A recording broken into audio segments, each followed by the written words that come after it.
Joann Gardner. I'm a second year student at Northwest University. I'm seeking a degree in ministry leadership. I am one of 9 children, yes, 9 children, and we had mom and dad growing up. In fact, my dad was a pastor of a church. Both mom and dad have gone on to glory. Wonderful, wonderful parents. There are 3 areas that I would like to discuss about my life so that you would get to know better who I am as a person. Number one, I want to talk about my age because that is a factor in going back to school so late. The second thing I want to talk about is the schedule that I have to keep to be able to do this. And third, I want to talk about the blessings, the many best blessings that I have received in the past year since returning back to school. So looking at my age, so how old am I? Well, a woman never tells things like that. But I'm old enough that I could retire at a young age. We'll put it like that, right? So one of the things that I find myself in today's world going back to school is that I have to learn how to be able to compete with the young people of today. And I'm such a perfectionist. One of the things that I'm really glad that I learned since coming back to school was that I harbored some things as a child where I always wanted to be the perfect student. I wanted those straight A's. If I had all A's and 1B, woe was to me.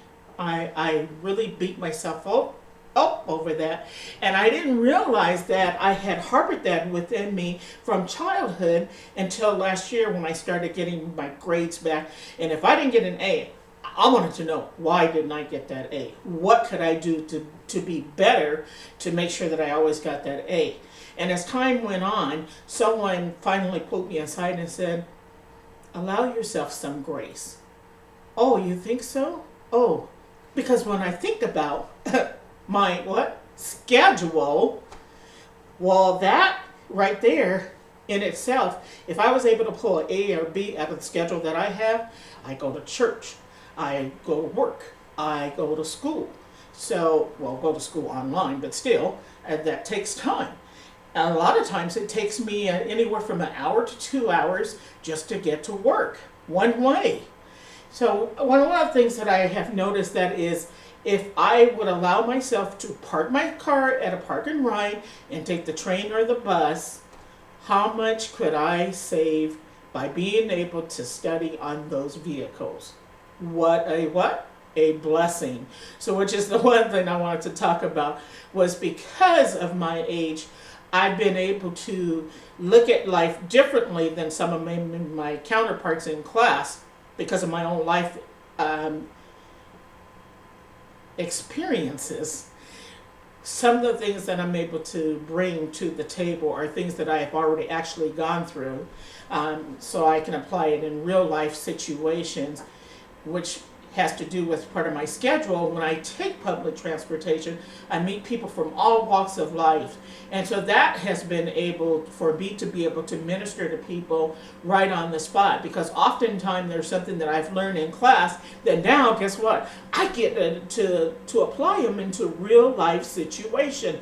And that certainly has been a blessing.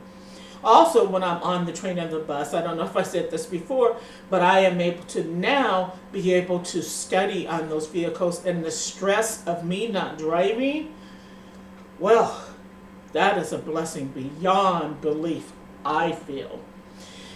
I wanted you to also know about me and my church life. I am a licensed evangelist. I am a Bible study teacher.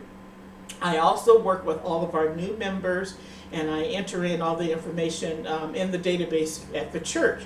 So I am constantly feeling like I'm juggling to try to keep everything up. And so for me to come home at the end of the day with the A or B or even a C now, I feel like that is pretty good. Well, that's who Joann Gardner is, saying thank you and God bless.